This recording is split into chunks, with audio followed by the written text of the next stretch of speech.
Welcome to 843 TV. Today we are coming to you from Bluffton at the Greater Bluffton Jasper Volunteers of Medicine, located in the Plantation Park area. And I'm really excited because we're going to go in and meet with Pam Toney, who's the executive director. There's so much going on here. The clinic is back open. They're having a wonderful fundraiser, Christmas in July. They are. And there's all kinds of new things are happening here, a new dental clinic, and we're going to find out more about the services. You don't want to miss it, so stay tuned for this episode of 843 TV. Where communities come to speak.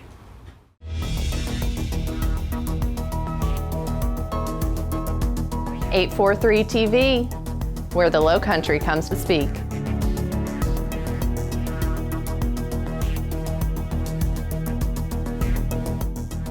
.843 TV, where communities come to speak.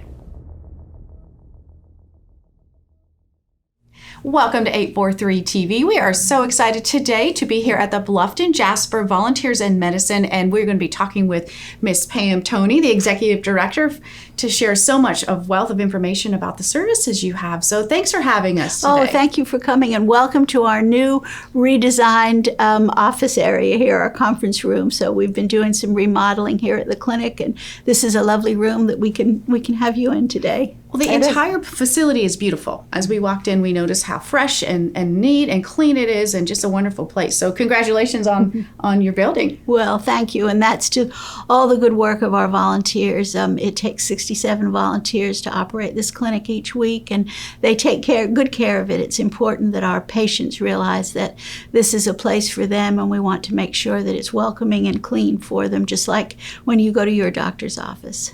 And that's really important. So let's step back for a second. We are now open, right? So we've got past the COVID. So tell us a little bit about the hours and the availability for the patients to come in. Okay.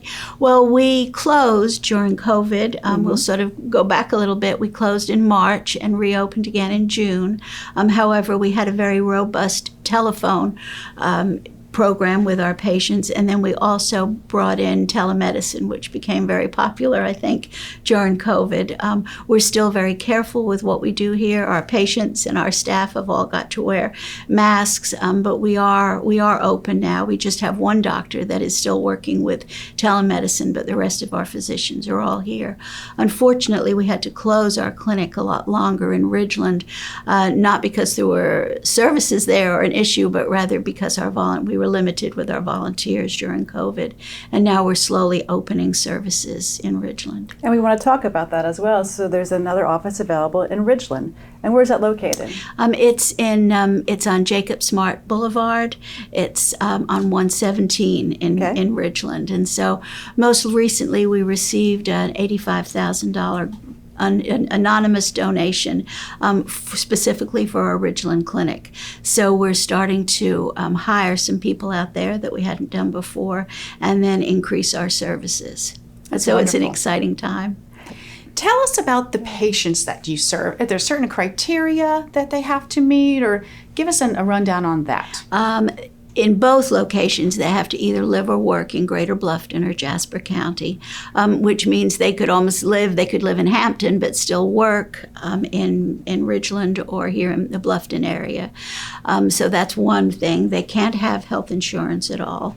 And then they can make this is a positive, up to 250% of the poverty level. So a single person could make about $31,000 a year, and we could still take them. And then for every additional person in the family, it's another $10,000. So if there are two people in the family, they could make up to about $41,000, and then three people, it would be $51,000. Oh, that's really interesting to know. I didn't know the criteria. I mean, that's really nice, and it could help so many families. So what are the services that we have here? What is available? We've talked about that there's a gynecologist for the women's care. Who else do we have? We do. We have gynecology services. We also have primary care. The majority of our doctors are primary care. We have endocrinologists, cardiologists. We have an obstetrician. And so those are the services typically that we have. We have a diabetic clinic that we offer once a month here for our patients to make sure that they're following their medications and their A1Cs are correct. And that's just a supplement for the regular appointments that they would have. And so in our Ridgeland clinic, we're hoping to start more programs there. Right now we just have primary care, but we're hoping to bring our cardiologist out there, and our obstetrician goes out there once a month as well. We're excited. We've just got a new podiatrist that's coming on board, so that's very exciting. But of course he needs equipment, so we've got to write a grant to be able to pay for the equipment that he needs. I think you're excited about the dental clinic as well that you've got, and is a beautiful facility. Tell us about that and those services. We are very excited about that. In 2018, the McGrow family came to us and said they were interested in helping us with a dental clinic. And so it's kind of a fun story. We first started out just doing dental education, and we were going to do it in just a little room. And then we decided, well, maybe we could clean teeth. So we moved to another location. And then we had 2 large bathrooms in the back here of the clinic that weren't being used. They were huge. And all of a sudden we said, I think maybe we could do a dental clinic in here. So with the original $50,000 we received, our grant resource development director was able to raise another $250,000, and we were able to have this dental clinic. So it's very, very exciting. It will be only for our patients, however. They need to be registered patients here. We've just decided that's the best way to do it, because it's so important for people when they go to the dentist to also make sure they have a primary care physician in case there are other issues that the dentist might find. So we are limiting the dental care to just our patients that are registered here. Well, that makes a lot of sense too, because it's all-inclusive care. Right. And that's really exactly important. Right. So it's the care that is offered through the dental is traditional cleanings and fillings, and we have 2 doctors on available? We have a full licensed dentist that's just come on board, and then we're working with a volunteer dentist that will be coming on board. So South Carolina is very good to us that they allow dentists that are retired to have volunteer licenses, both in the medical field and in the dental field. And so we'll be able to, so if we have any dentists that are interested in volunteering that only have a volunteer license or are needing help in getting a volunteer license, we'd love for them to call us. And also, because there are people that are moving down here who are retired, I'm going to put the call out to our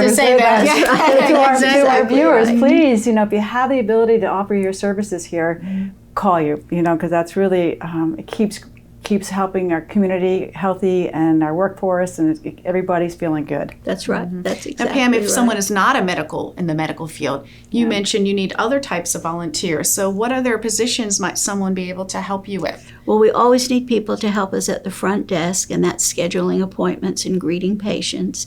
We also have our resource development department that is always needing help, fundraising. We also scan medical records into our computer, and so we need people to help us with that. The only criteria that I would say really is that they need to be somewhat computer savvy.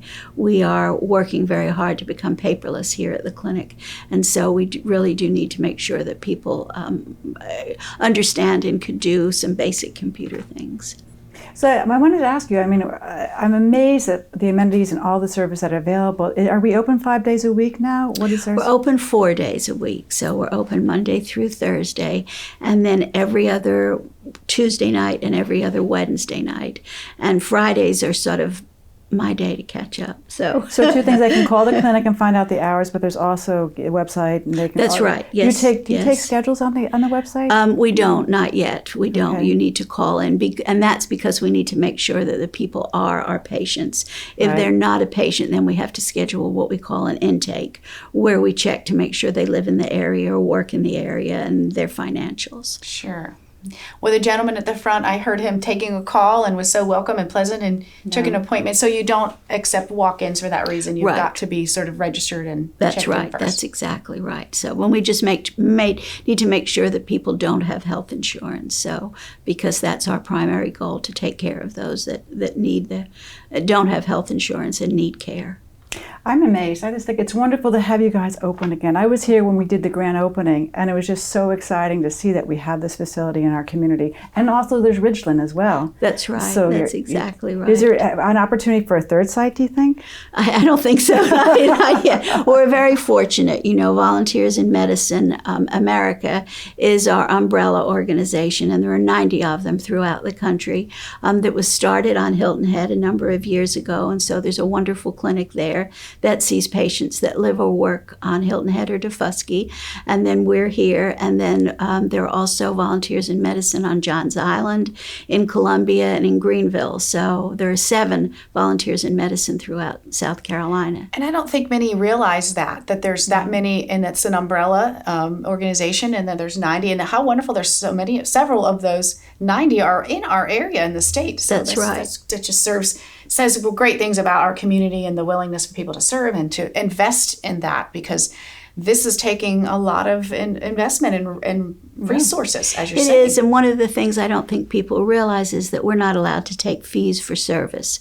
So we truly operate with grants and donations and fundraisers, and that's what makes Volunteers in America a little bit different than some other free clinics who may take fees for service, but we are not allowed to take those. Well, we have more to talk about, so stay with us. We're going to find out more about the clinic. This is 843 TV, and we'll be right back.